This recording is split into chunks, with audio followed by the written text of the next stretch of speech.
ఇది నిన్న evening vlog అండి. Monday evening vlog. పిల్లలైతే స్కూల్ నుంచి ఇప్పుడే వచ్చారనమాట. మా చిన్న పాపకైతే ఫుల్ జ్వరం వచ్చేసిందండి స్కూల్లో.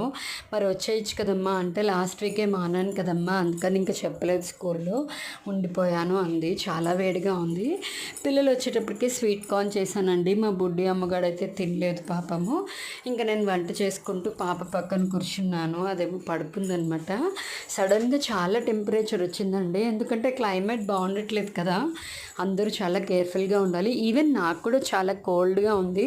మా వారికి కోల్డ్ ఉంది, మా పెద్ద పాపకి ఇప్పుడెప్పుడే తగ్గుతూ ఉంది. అందరూ కేర్ఫుల్గా ఉండండి, హెల్త్ జాగ్రత్తగా చూసుకుంటేనే కదా మనం హ్యాపీగా ఉండేది. ఇంకా నైట్ వచ్చేసి గోకరకాయ టమాటా కర్రీ, బీరకాయ పచ్చడి చేశానండి. మా వారు 2 ఐటమ్స్ తినరు కదా అని ఇంకా ఆయనకి మళ్ళీ వంకాయ టమాటా పచ్చడి చేశాను. పాపను చూసుకుంటూ అందరికీ ఇష్టమైనవన్నీ చేసుకుంటూ నిన్న ఈవినింగ్ అలా గడిచిందండి. Bye bye.